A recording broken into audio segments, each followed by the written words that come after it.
in computer science from the University of Illinois at Urbana-Champaign in 1996 and his MS in electrical engineering from the University of Kentucky at Lexington in 1994. He is currently pursuing his PhD in electrical engineering from Indian Institute of Technology, Rajasthan. His research interests include hybrid reconfigurable MAC-free technologies for wireless communication, low-cost communication systems, channel modeling, and developing creative technologies for making learning fun. His research areas also include application of communication signal processing techniques onto real-time high-performance computing architectures and development of scalable and flexible test-bed architectures for rapid prototyping and development of new communication algorithms. He has multiple patents in the areas of GPS, WLAN, and signal intelligence. He is co-author of the book LabVIEW for signal processing and has published numerous conference and journal papers. Now I would like to request respected Mr. Abhay Samant to share his views and experience on RF redefining RF instrumentation.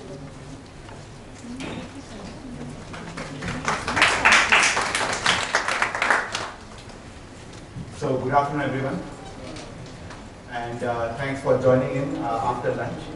It's a great pleasure for my team, Bala, Ankur, Hardik. That's Bala. That's Ankur, who is here at IIT Allahabad all the time. He's the consultant for Google. And we have Hardik also around over here, who is the applications engineer working in NI. On behalf of the team, I would like to say first of all thank you for inviting us over here. This is a very good conference and we are very proud to be part of it. What we'd like to do this afternoon is I'll walk you through some of my thoughts on how National Instruments is redefining the way RF and microwave instrumentations or measurements are done. It will be a very fast presentation, but the key thing is after the during the presentation also we'll have a demonstration because I'm a firm believer that at the end of the day you need to see things working more importantly than what I speak or say on the slides.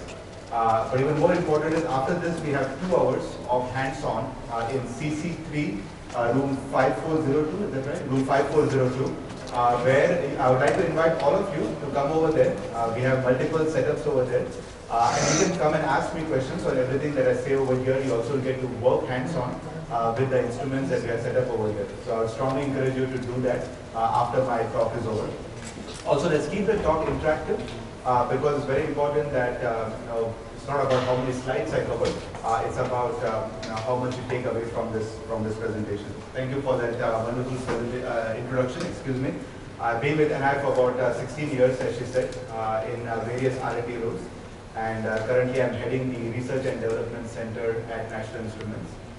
Here in India, in Bangalore, we focus mainly on communication algorithm development, image processing algorithm development, and then we also add features to our flagship product LabVIEW. So that's a brief introduction about myself. How many here are familiar or have heard about National Instruments before? That's a pretty good test. I'm very happy to see that. For those of you who haven't heard about us, there's a few slides about NIDO, established in 1976. And in 2011, we are very proud to cross a very important milestone for National Instruments, where we crossed the $1 billion revenue mark. And as of first half of 2012, we are on track for keeping going ahead of $1 billion. We already crossed $500 million so far. Global operations in more than 40 countries. More importantly, annually we serve more than 30,000 customers worldwide. And these are customers in a broad range of applications. Not a single application affects or contributes for more than 15% of our revenue. And that's a very solid financial stability that we are based on, which, as you can see, has allowed us to maintain our year-over-year growth all the way from our year of inception in 1976. And that really helps me from an R&D perspective also, because I get to work with so many customers in so many different domains that the things that I learn from one customer from R&D perspective and apply the same things for other customers as well. And you'll see that in the history of products that we have created in National Instruments, One of the key reasons why we have been able to drive innovation into these products is because of the know-how and the knowledge that we gain from these 30,000 companies and customers that we serve annually. Our mission, plain and simple, like I like to say, what is it that gets me excited about waking up every day in the morning and coming to work for National Instruments for the last 16 years, can be summarized in these two lines that are at the bottom over there. Is essentially we equip engineers and scientists with tools. We are a tools provider that accelerate productivity, innovation, and discovery. Right? I'm talking to a group of engineers and scientists here. You are the domain experts. Could be in control, could be in robotics, could be in image processing, could be in communications, could be in signal processing. We at National Instruments firmly believe that you are the domain experts in that area. The best that we can do as engineers working for National Instruments is to make sure that we provide you with tools, both hardware and software tools, that allow you to get to your end result very fast. A few MTech and PhD students came by yesterday to talk with us, and we were talking about how do you create a new channel model for modeling the wireless communication system. Right? So essentially, I know many of you may not be from a communications background, but if you have a transmitter and a receiver that is communicating over a wireless channel, there is a lot of research going on in how do you accurately model that communication channel. Right? Most of the models that are existing today have been designed by engineers and scientists who are not in India. So it's very hard to take models that have been designed somewhere else and blindly believe that they will work for us here in India. What India needs is we do analysis here in the field ourselves to figure out what are the channel models that work best in the Indian scenario, in the Indian terrain. So how do you do that? So I showed in some cool examples of how you could leverage many of the hardware and software tools that we have so that you're not wasting your time on unnecessary things or recreating that has already been created, right?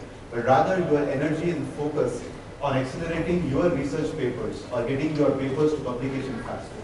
So that's what we provide in a nutshell. And everything that you see here today, the PXI system and whatever I talk about today, are essentially tools that we make to make sure that you are more productive, that you can innovate faster, and that you can get your discovery visible, publishable in a much more faster way.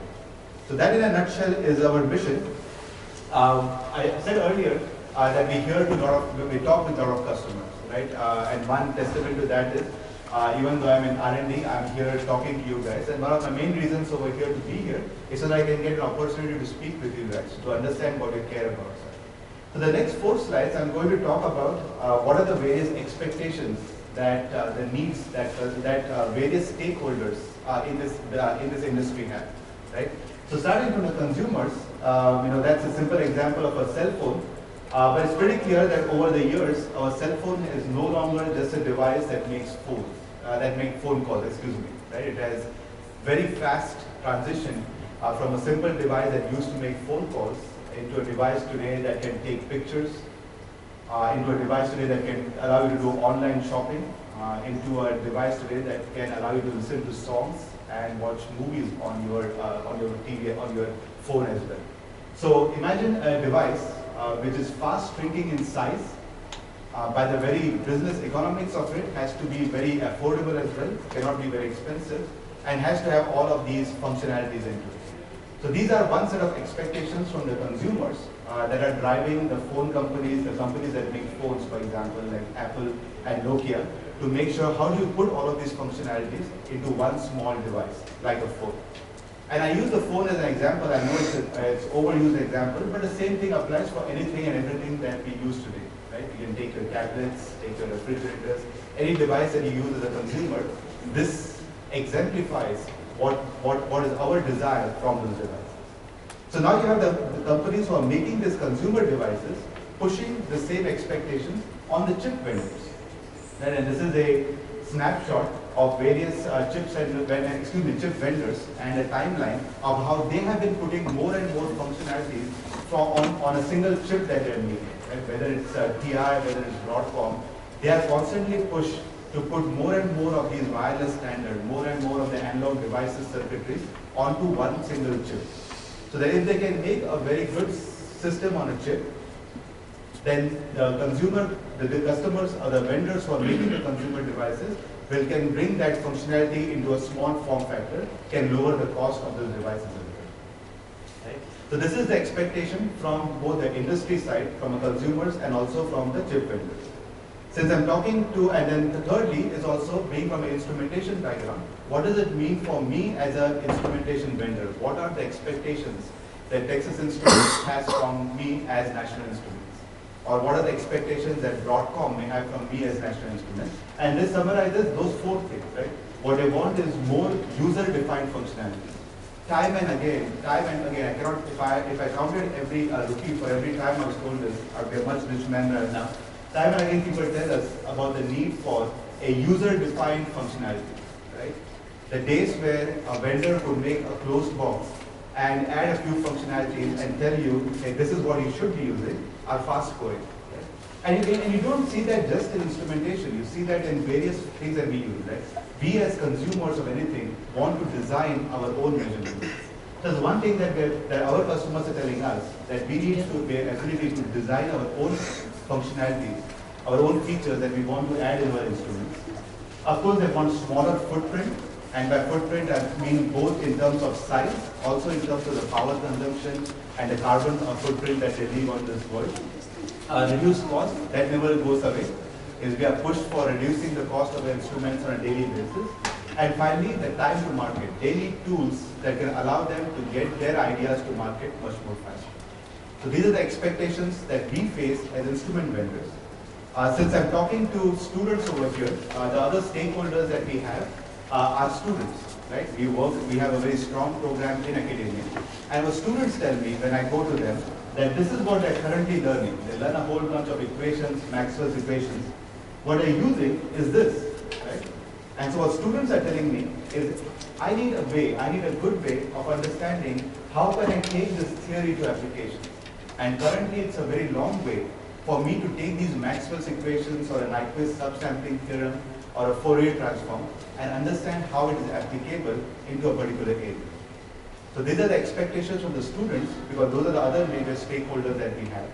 And finally, the last expectations I have is from the researchers themselves. Whether I'm talking to a group of scientists and engineers over here, of PhD students, of MTech students, of professors, who want to publish their research ideas. Right? I found this interesting survey that I'd like to share with you, since as the person who introduced me said that I'm doing my PhD. And this is pretty interesting. I submit a lot of papers. As part of the PhD, you have to actually submit 2-3 journal papers and maybe a similar number of conference papers.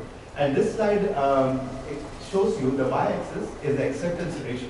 So to publish a paper, only with theory, like this equations, your acceptance ratio in reputed journals like the IEEE Explore or even the physics letters and all is about 10 to 15%. The next thing is to have papers with simulations, where you just have a software simulation of the result that you have, right? Like MATLAB does that pretty well. Right? When I was doing my master's 14 years ago, they really revolutionized the way you could do nice simulations, right? And so that's what the acceptance ratio is, about 40%. But the trend that we're seeing right now in terms of acceptance ratio is when you have simulations and some experimental results that go along with it, right? So when you have a combination of the theory, the simulations, and then how you show those simulations on a real-world prototype system, either through measurements or through by actually deploying the systems on a embedded system, those kind of papers have a much higher acceptance ratio, close to the order of about 70%. So what does this tell me, right? What this tells me is the expectations from researchers is A, they need a very fast transition from simulations to prototypes. Right? I was talking to somebody yesterday, I forgot the name, but they're saying that one of the reasons why they are afraid of going to prototypes because it takes a long time to do that. Right? When I'm doing a simulation, all I have to worry about is a laptop or a computer. I sit there day in and day out, write a whole bunch of text lines. Something comes up, I can plot up on that. But taking that from that to prototypes is difficult, but that's one of the expectations. The other key desire, which is a small fraction right now, but it's a growing fraction that we at National Instruments want to take very seriously, is researchers have a keen desire to translate their prototypes, not just from something that runs on a PC with the hardware, but to actually deployable systems. They want to be building embedded systems. Right? So that's the second expectation that they have. Of course, with the number of researchers growing, they want a way to get these results to market much faster. And I use this word very carefully. I know the word time to market is generally used for industry. But as researchers, as a fellow researcher, I can tell you that if you have an idea, I can bet you 100 rupees that there are at least 100 other researchers all around the world who have exactly the same idea. Right? It's very important that if you have an idea, that you get it to a published journal much more faster. And these are some of the emerging requirements for journal paper publications to have more experimental results. So in a nutshell, we went through 5 expectation slides that I hear when I go and talk to customers. When I talk to engineers and scientists as yourself about what are their expectations from us as a company. So the next logical question that you might be thinking right now, so how is NI planning to meet all these expectations? So let's talk about that briefly. Our vision of what we do is what we call a graphical system design approach. Right? And the idea pretty much is the same, is to not just make hardware or software, but to provide you very good low-cost modular measurement hardware, very good productive software development tools, and highly integrated platforms such as this PXI platform that you see over here that allows you to bring all the hardware and software together. And in general, it allows you to meet the mission that we had that I presented in the second slide about making you much more productive in what we're trying to do. So any questions so far before I go to the next slide? Any questions on what I've said so far? So no questions. Another way of looking at graphical system design is this approach of how do you take a theoretical concept that you learn in textbooks, right, like the Oxford textbooks and so on. How do you take it from theory to a deployment stage? And during my presentation today, over the next 20-25 minutes, I'll touch base on various of these design, prototype, and deployment scenarios that we have. And the idea once again is that if you have a new channel model that you're trying to deploy, or if you have an idea for how can you make a 60 gigahertz transceiver, right, that can be used in some of the applications, or if you have an idea on how you can come up with the next version of an LTE standard, right, that you can publish and you can go to the LTE IQ committee and say that this is my contribution to the committee. How can we help you take your idea from a prototype stage, from a theory stage, all the way to where you can deploy it or where you can present it? And a cornerstone of this message is our graphical programming language called LabVIEW. How many here are familiar with LabVIEW, have seen it or used it, have seen it? So, and how many have used it? That's pretty good. So let me do this. Like I said earlier, I'm a big fan of seeing is believing. So let me just quickly open LabVIEW and then show you briefly how it looks and how it feels. Because that's going to be critical. We recently launched, LabVIEW has been around. How many here from an ECE background, electrical communication engineering background? Okay, that's a pretty good number.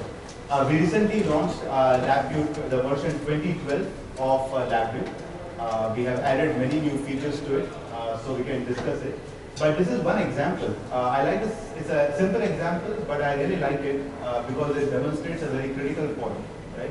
So I'll show you the block diagram behind this. Right now the code is running. I'll show you the actual source code behind this as well. But this is a tool that I have created to teach some of the second year and third year students how simple modulation, analog modulation works, right? As the idea is that you can see what you see on this graph on the other side over here are the imaginary, the x-axis and the y-axis projections of a complex vector, right? That's what we're seeing over here. And as you can see is because I have a square wave, you see as my red line is moving along the time, whenever it's at the top, it occupies the full amplitude, and when it's at the bottom, it is occupying half the amplitude. So it's a ASK type of signal. On the other hand, if I turn my message signal to be a sine wave, then you'll see that the XY graph moves much more smoothly as a function of how this red line is moving along my message signal.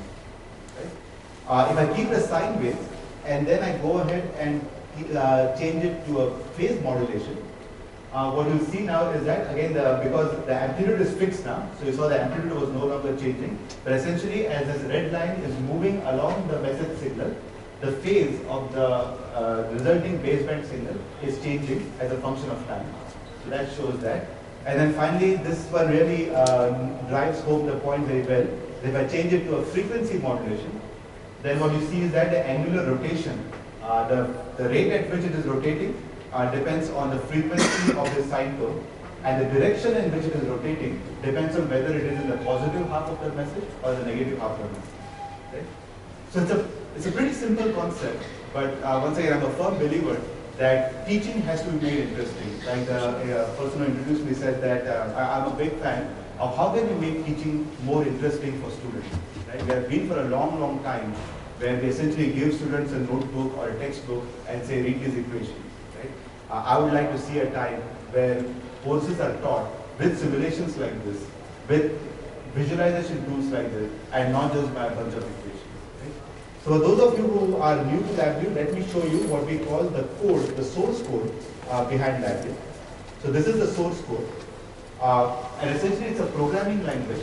Everything that I've shown you so far is an open source program. Right? And so it's not like an executable that you can download from, it's not a JavaScript that is written that does that. You could do that in JavaScript also, but that's not what this is. This is the source code that we would give to you.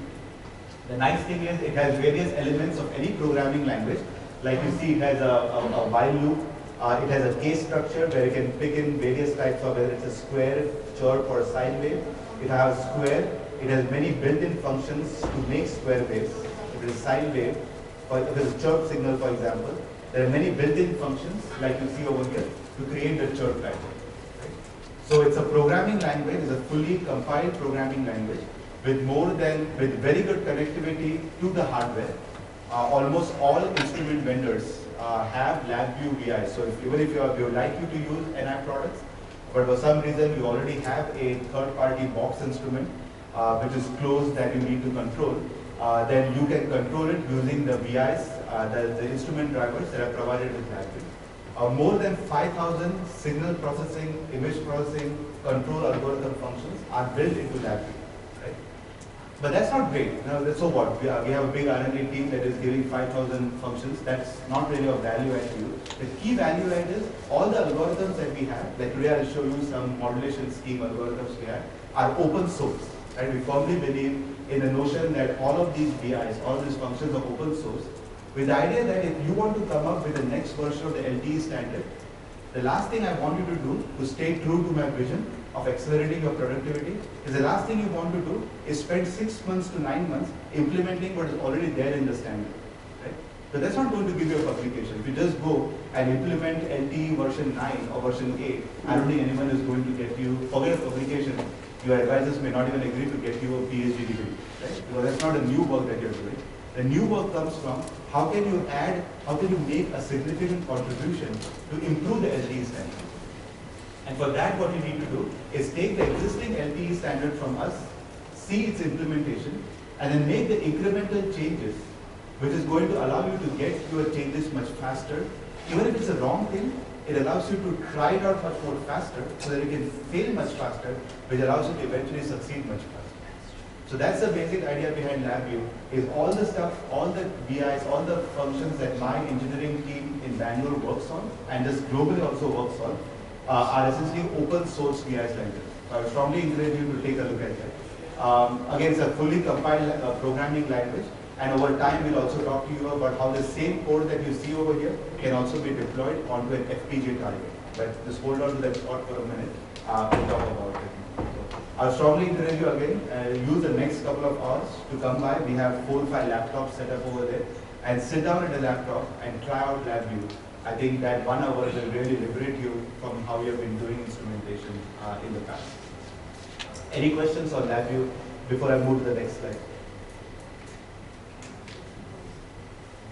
Let me show you. It's a fully compiled graphical programming environment. You can target either desktops, embedded systems, thousands of out-of-the-box mathematics and signal processing functions, and seamless connectivity with, and this is not this is a number we have thrown out, it's literally millions of I/O devices, right? You can just name any instrument vendor, any DAC card, any GPIB based instrument from any vendor, and I can safely say you that either NI or that vendor themselves, given that LabVIEW is getting so popular, has created a way to connect to those instruments. So there are some of the features of LabVIEW. As I said earlier, we launched LabVIEW 2012 recently.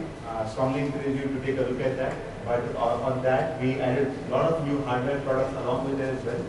I don't have too much time to go each one of them. I just mentioned some of the key things that we have mentioned.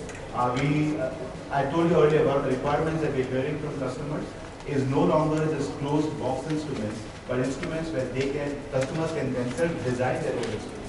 So based on that, we are very proud this year to release the world's first, what we call software-designed RF vector signal transceiver, excuse me. So if you are interested in that, come and talk to me. It's a small 3-slot device that basically fits somewhere over here that has a signal generator, signal analyzer, and FPGA board. For embedded systems, for power system monitoring and all, we have come up with a GPIC general purpose inverter control card that can be embedded into a system. So come and talk to us about that. Plus we have also some nice boards that we have come up with for evaluating LabVIEW based FPGA systems. So if you're interested, come and talk to me, talk to any one of us about any of these new products that we have here. Yes, questions? Very good. Very good question. And the question was, what is the difference between the USRP kit that was earlier sold by Etis Research and now that we are selling? That's a very good point. For those of you who may not know, USRP is a very popular low-cost product, platform-based for software-defined radio prototyping and research. There's a company in the US called Etis Research that used to make that. About a couple of years ago, 2 years ago, the National Instruments acquired Etis Research. Because Etis Research and NI, we found a lot of synergy in how we want to service our customers. We have a common vision of how we can make the customer successful. What we have done recently is because we are leveraging our much more established manufacturing platform, we are able to release the products much more faster. Earlier it used to take a long time for Etis to get the products out. We are adding new functionality into the USRP by increasing the frequency range. So some of the know-hows that we have in building this PXI system, we can leverage that know-how into the USRP systems as well. In addition to working on Linux, we are also making sure that it works on Windows operating system. It has LabVIEW support for it. Previously, it's working fine with Ubuntu operating system, and you can install Windows too, and just program, just install JNav and That's right. The support that earlier, what our customers tell us is that the support that they used to get, because Etis Research is a much more smaller company, was limited. And so now we are also able to provide support for these products. And more importantly, I'll just give you a snapshot into the future. This has not been released, but it's on the roadmap. Is imagine, just like we're doing the vector signal transceiver, where we can do FPGA processing along with it. Imagine it's pretty natural for us to see the same technology that we are using on our PXI systems, where I can have a FPGA board, can also put it on the USRP board as well. Right? Because right now USRP essentially works where all your algorithms are running on the PC, which is very good for certain set of applications. Right?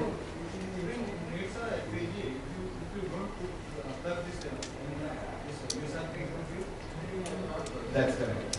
So we are going to add some other functionalities like this that allow it to make much more solid prototyping, and also eventually can be the idea that we are thinking right now is can we also make this a deployment target as well for radio programming. Right now it is under process. We are working on those things. Right now we have added support and all of the tools that we have, the thousands of functions that we talked about, the modulation toolkit and all the standard-based toolkits that we talked about earlier, those are also now supported with the NI USRP software. So if you're using the previous version of USRP, we have some USRP in the lab right now in the CC3. I would strongly encourage you to come and take a look at that and experience it for yourself. Very good question. Thank you. Okay. So next we'll talk about the hardware and software. I'm going to stop. So basically our vision is that